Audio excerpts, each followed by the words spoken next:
नमस्कार, मैं हूं आपके साथ रितिका शर्मा और आप देख रहे हैं भारत आई। नजर डालते हैं 4 बजे की 4 बड़ी खबरों पर, लेकिन इससे पहले एक नजर हेडलाइंस पर। दरभंगा रैली में पीएम मोदी पर आपत्तिजनक टिप्पणी। रामेश्वर शर्मा का कांग्रेस पर लोकतंत्र अपमान का आरोप। मोदी को दी गई गाली का जवाब जनता देगी। कांग्रेस के विरोध में सियासी बयानबाजी तेज।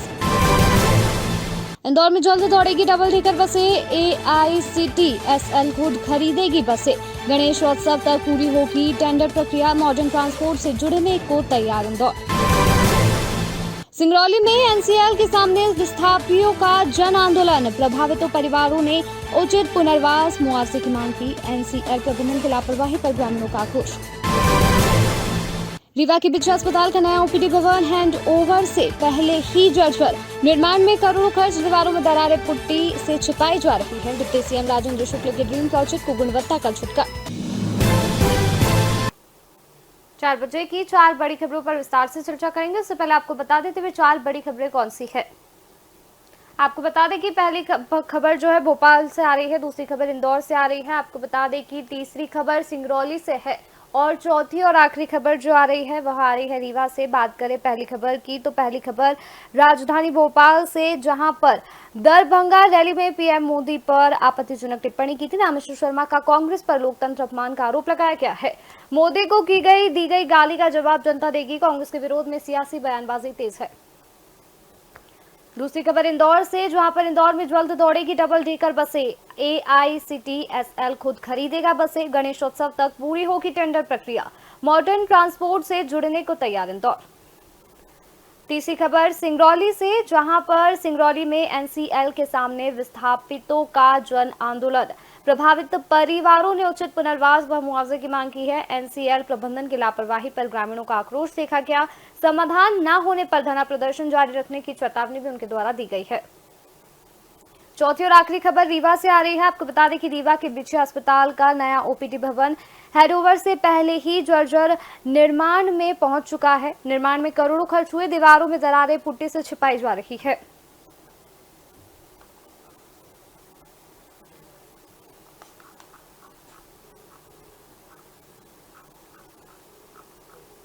पहली खबर राजधानी भोपाल से, जहां बिहार के दरभंगा में राहुल गांधी की रैली के दौरान पीएम मोदी के लिए आपत्तिजनक शब्दों के इस्तेमाल को लेकर सियासी तापमान बढ़ गया है। बीजेपी विधायक रामेश्वर शर्मा ने कांग्रेस पर कड़ी निंदा करते हुए कहा है कि कांग्रेस ने सिर्फ प्रधानमंत्री को नहीं बल्कि बाबा साहेब भीमराव अम्बेडकर के लोकतंत्र को भी गाली दी है। इस पूरी खबर पर हमारे साथ अधिक जानकारी के लिए हमारे संवाददाता पंकज जुड़ चुके हैं। इस पूरी खबर पर हमारे साथ मैं आपसे पूछना चाहूंगी कि जिस तरह से दरभंगा रैली में पीएम मोदी पर आपत्तिजनक टिप्पणी की गई है, वहीं रामेश्वर शर्मा का कांग्रेस पर भी लोकतंत्र के उनके द्वारा आरोप लगाया गया है। लोकतंत्र का अपमान का आरोप उनके द्वारा लगाया गया है। क्या कुछ कहना है आपका इस पर?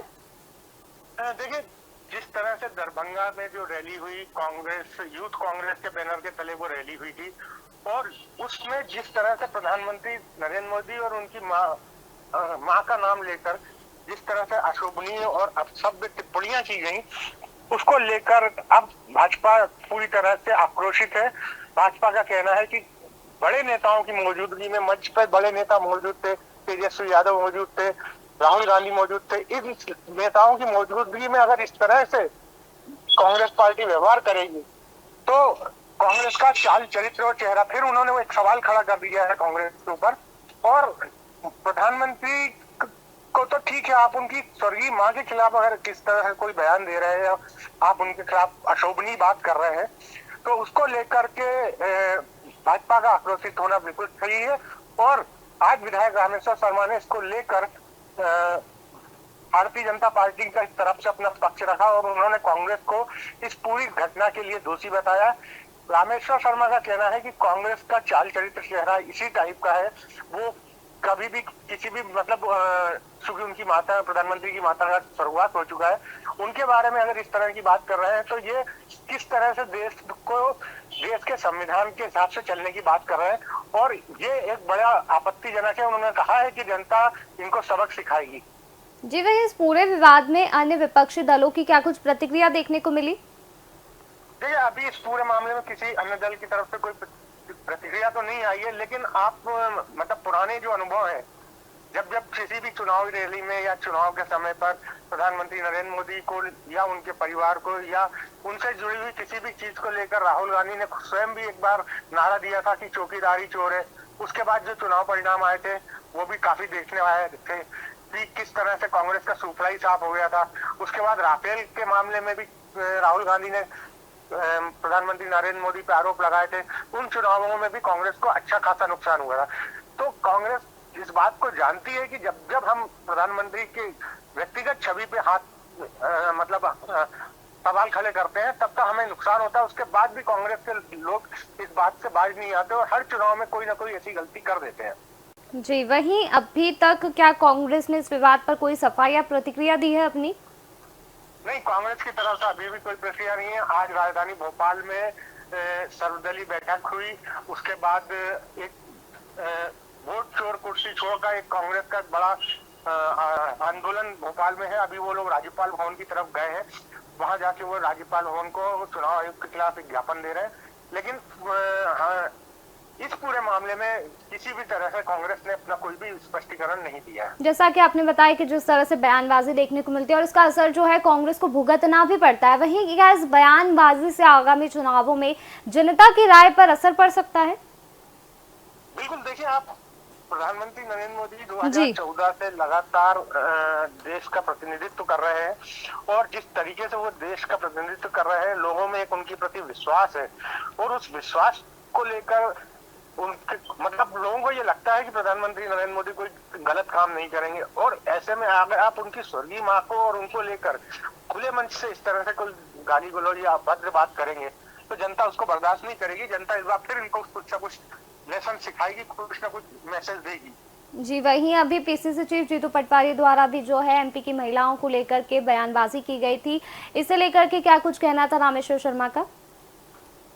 देखिए, रामेश्वर शर्मा जी ने उसी दिन उसमें बयान जारी कर दिया था। उनका कहना था कि जीतू पटवारी ने जो मीडिया रिपोर्ट्स के हवाले से ये बात कही है कि मध्य प्रदेश में सबसे ज्यादा महिलाएं शराब पी रही हैं, इसको लेकर लाडली बहनाएं जो है मध्य प्रदेश की वो भी आक्रोशित हो गई थी। और इस पूरे मामले में भाजपा के सभी बड़े नेताओं की तरफ से इवन खुद मुख्यमंत्री ने इसको लेकर के बयान दिया था।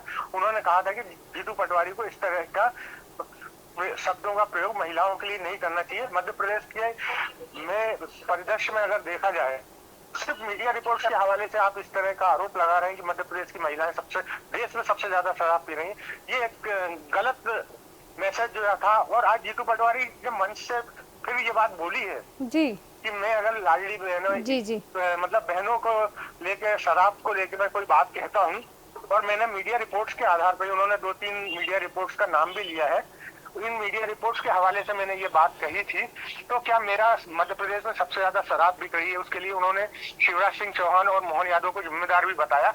और उनका कहना था कि बहनें परेशान होती हैं। अब उस बात को वो थोड़ा सा घुमाने लगे हैं। अब वो कहने लगे हैं कि पुरुष शराब पी के आते हैं तो घर की महिलाओं को परेशानी होती है। अब इस बात को उन्होंने इस तरह से डाइवर्ट करना शुरू कर दिया। आज भी मंच से उन्होंने इस बात को डाइवर्ट करने की कोशिश करी है। जी, तो आपको बता दें जो खबर आ रही थी राजधानी भोपाल से, जहां पर दरभंगा रैली में पीएम मोदी पर आपत्तिजनक टिप्पणी, रामेश्वर शर्मा का कांग्रेस पर लोकतंत्र अपमान करने का जो है आरोप लगाया है उनके द्वारा। मोदी को दी गई गाली का जवाब जनता देगी। कांग्रेस के विरोध में सियासी बयानबाजी तेज होती दिखाई दे रही है।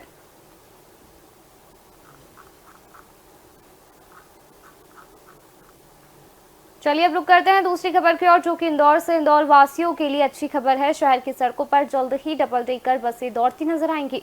ट्रायल सफल रहा है, लेकिन ऑपरेटर की दिलचस्पी न होने के चलते अब AICTSL खुद बस खरीदेगा और किसी निजी ऑपरेटर को संचालन की जिम्मेदारी दी जाएगी। उम्मीद है कि गणेशोत्सव तक टेंडर प्रक्रिया पूरी कर ली जाएगी। इंदौर अटल सिटी ट्रांसपोर्ट सर्विस लिमिटेड लंबे समय से शहर में डबल डेकर बसें शुरू करने की योजना पर काम कर रहा है। इसके तहत मुंबई से एक डबल डेकर बस मंगाकर इसका ट्रायल किया गया। ट्रायल उन मार्गों पर हुआ है जहां पर ऊंचाई और चौड़ाई की कोई बाधा ना हो। 2 बार टेंडर निकाले गए, लेकिन किसी भी ऑपरेटर ने रुचि नहीं दिखाई। अब निगम ने खुद बसें खरीदने का फैसला किया है। योजना के तहत बसें निगम की होंगी, लेकिन संचालन किसी निजी ऑपरेटर के माध्यम से किया जाएगा। इससे शहर के पब्लिक ट्रांसपोर्ट को नई दिशा मिलेगी और यात्रियों को भी एक नया अनुभव मिलेगा। इस पूरी खबर पर हमारे साथ अधिक जानकारी के लिए इंदौर से जय सिमरिया जुड़ चुके हैं हमारे साथ। जय, इंदौर में जल्द ही जो है डबल डेकर बसें दौड़ती हुई नजर आएंगी, वही AICTSL खुद जो है बसें खरीदेगा, क्या कुछ कहना है आपका इस पर? जी हाँ दीपिका, ये काफी खुशी की बात है जिस तरह से AICTSL जो है तीसरी बार जो है डबल डेकर बस के लिए टेंडर निकालने जा रहा है और ये बड़ी शहर के लिए एक सौगात होगी अगर दिवाली तक अगर शहर में डबल डेकर बस दौड़ती हुई नजर आएगी तो। इंदौर में डबल डेकर बसों का ट्रायल किन किन मार्गों पर किया गया जय, और वह कितना सफल रहा?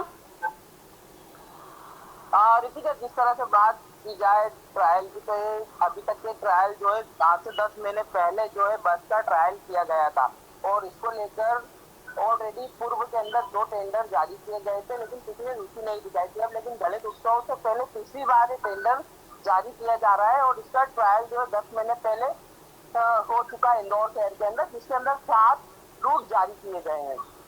जी, वहीं डबल डेकर बसों के संचालन के लिए निजी ऑपरेटरों को क्या शर्तों पर शामिल किया जाएगा?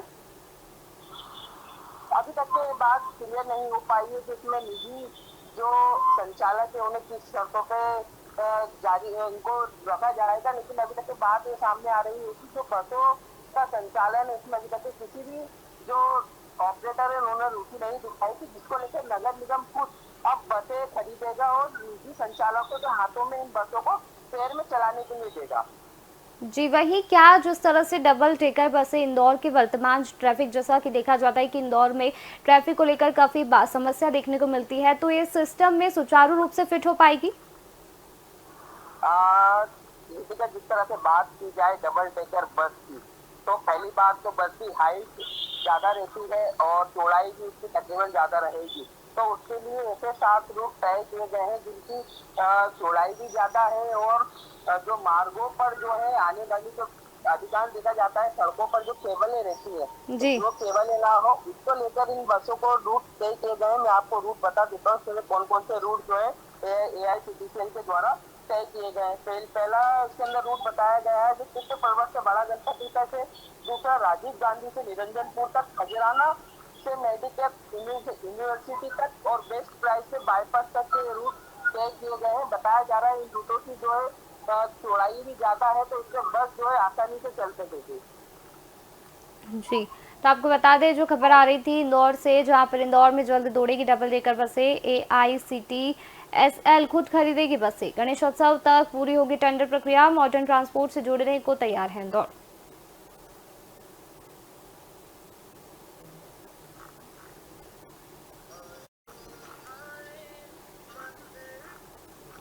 तीसरी खबर आपको बता दें सिंगरौली से, जहां पर सिंगरौली में NCL मोरवा हेडक्वार्टर के मुख्य गेट के सामने विस्थापित परिवारों का जन आंदोलन जारी है।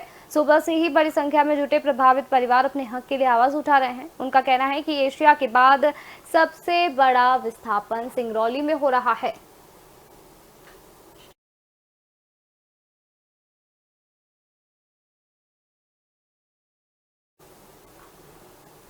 इस पूरी खबर पर हमारे साथ अधिक जानकारी के लिए सिंगरौली से अजय कुमार शर्मा जुड़ चुके हैं हमारे साथ। अजय, सिंगरौली में NCL के सामने विस्थापितों का जन आंदोलन देखने को मिला, अभी क्या कुछ अपडेट है इस पूरे मामले में?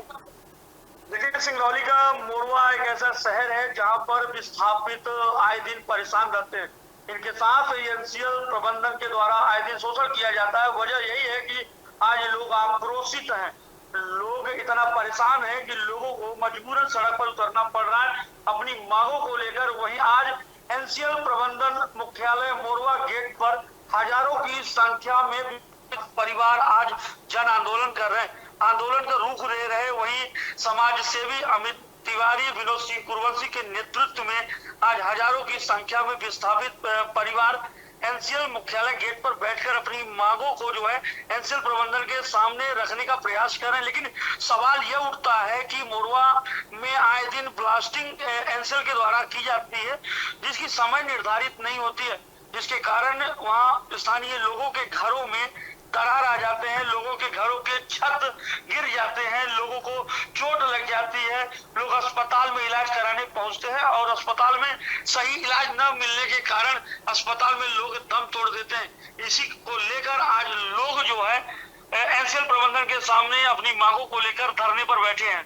क्या अभी तक कोई आश्वासन उन्हें नहीं मिला है इस मामले में?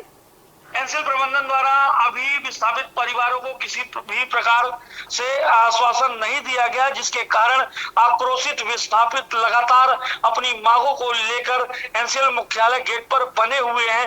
जिंदाबाद मुर्दाबाद के नारे लगाते हुए अपना विरोध प्रदर्शन दर्ज कर रहे हैं। जी, वहीं समाधान ना होने पर अजय धरना प्रदर्शन जारी रखने की चेतावनी दी है। क्या कुछ कहना है विस्थापित परिवारों का? देखिए, आंदोलन को जो रुख कर रहे हैं अमित तिवारी, विनोद सिंह सूर्यवंशी, इनका कहना है कि अगर एनसीएल प्रबंधन नहीं जागता है, एनसीएल प्रबंधन विस्थापितों के हित में बात नहीं करता है, ब्लास्टिंग का एक समय निर्धारित नहीं करता है, तो हमारी मांगे जो है हम एनसीएल प्रबंधन के सामने नहीं रखेंगे। हम लगातार अपने जन आंदोलन को बरकरार रखेंगे और निश्चित रूप से अगर महीनों दिन चलाना पड़े तो यह आंदोलन लगातार चलता रहेगा। इन सभी आरोपों को लेकर के क्या कुछ प्रतिक्रिया देखने को मिल रही है एनसीएल प्रबंधन की, और शासन प्रशासन क्या कुछ कदम उठा रहा है? शासन प्रशासन लॉ एंड ऑर्डर की स्थिति संभालने के लिए भारी संख्या में पुलिस बल, मौके पर एसडीओपी, थाना प्रभारी मोरवा उपस्थित है। वहीं एनसीएल के अधिकारियों ने जन आंदोलन में शामिल विस्थापित परिवारों के बीच बात करने का प्रयास किया, लेकिन लोगों ने एनसीएल प्रबंधन के दिए गए प्रतिक्रिया पर नाखुश दिखाई दिए। लोगों ने कहा कि हम आपकी इस दिए गए आश्वासन पर हम मंजूर नहीं है, क्योंकि हमारे हक और अधिकार की बात है, हमारे जो है विस्थापन की बात है, ब्लास्टिंग का सवाल है, घरों में दरार आ रहे हैं, घरों के छत गिर जा रहे हैं। तो ऐसी गंभीर समस्याओं पर जब तक सही निराकरण नहीं होता है तो हटने का प्रयास वहां से नहीं करेंगे। शासन प्रशासन की टीम लगातार बनी है। जी, तो आपको बता दें जो खबर आ रही थी सिंगरौली से, जहां पर सिंगरौली में एनसीएल के सामने विस्थापितों का जन आंदोलन देखने को मिला है। प्रभावित परिवारों ने उचित पुनर्वास व मुआवजे की मांग की है। एनसीएल प्रबंधन की लापरवाही पर ग्रामीणों का आक्रोश देखा गया। समाधान न होने पर उनके द्वारा जो है प्रदर्शन जारी रखने की चेतावनी भी दी गई है।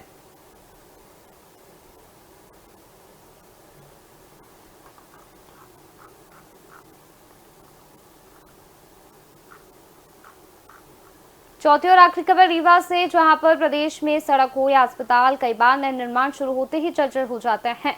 ऐसा ही मामला स्वास्थ्य मंत्री के गृह जिले रीवा के बिछिया अस्पताल का है, जहां पर करोड़ों की लागत से निर्मित नया ओपीडी भवन हैंडओवर से पहले ही दरारों की समस्या से जूझ रहा है। भवन की दीवारों में आई दरारों को छिपाने के लिए पुट्टी का सहारा लिया गया है। इस पूरी खबर पर हमारे साथ अधिक जानकारी के लिए रीवा से रहीम खान जुड़ चुके हैं हमारे साथ। रीवा में बिछिया अस्पताल का नया ओपीडी भवन जो है हैंडओवर से पहले ही जर्जर स्थिति में देखा जा रहा है। क्या कुछ कहना है आपका इस पर? आपको बताना चाहूंगा कि ये पूरा मामला रीवा जिले के बिछिया का है, जहाँ पे कुशाभाऊ ठाकरे हॉस्पिटल है। वहाँ पे नवीन ओपीडी भवन का निर्माण चल रहा है और लगभग बन के पूरा भी हो गया और कुछ दिनों बाद वो सरकार को हैंडओवर भी कर दिया जाएगा। लेकिन देखा ये जा रहा है कि बिल्डिंग जो है पूरी जर्जर दिखाई दे रही है, चारों तरफ उसमें दरारें आ गई हैं, जिसको छिपाने के लिए पुट्टी का सहारा लिया जा रहा था। तो पत्रकारों के द्वारा जब ये चीज उजागर की गई तो जो वहाँ के संबंधित अधिकारी हैं उसमें उन्होंने कुछ भी बोलने से मना कर दिया। जी, वही इस पूरे मामले में प्रतिभा पाल जिला कलेक्टर का क्या कुछ कहना रहा? क्या कुछ आश्वासन उनके द्वारा दिया गया है? देखिए, उन्होंने ये कहा है कि आपके द्वारा ये मामला संज्ञान में लाया गया है, हम उस पर जांच करेंगे और संबंधित अधिकारियों के विरुद्ध उसमें कार्रवाई की जाएगी। हालांकि आपको ये बता दें कि जो यहाँ के स्थानीय विधायक और उप मुख्यमंत्री हैं राजेंद्र शुक्ल, उनका ये ड्रीम प्रोजेक्ट है। स्वास्थ्य को लेके वो हमेशा बहुत ही जागरूक रहते हैं और जब वो रीवा में अपने विधानसभा क्षेत्र में रहते हैं तो वो लगातार स्वास्थ्य को लेके, चाहे संजय गांधी हॉस्पिटल हो, चाहे जिला हॉस्पिटल हो, चाहे सुपर स्पेशलिटी हॉस्पिटल, वो अगर रीवा में है तो वहाँ पे वो अधिकारियों की बैठक लेंगे, उनको जरूरी दिशा निर्देश देंगे। लेकिन कहीं ना कहीं ये उनके कार्यों पे एक प्रश्न चिन्ह लगा रहे हैं और अब देखिए इसमें क्या कार्रवाई होती है। जी, तो आपको बता दें जो खबर आ रही थी रीवा से आ रही थी, जहां पर रीवा के बिछिया अस्पताल का नया ओपीडी भवन जो है हैंडओवर से पहले ही जर्जर स्थिति में देखा जा रहा है। निर्माण में करोड़ों रुपए खर्च हुए हैं, जिसमें दीवारों में दरारें पुट्टी से छिपाई जा रही हैं। डिप्टी सीएम राजेंद्र शुक्ल के ड्रीम प्रोजेक्ट को गुणवत्ता का झटका लगा है।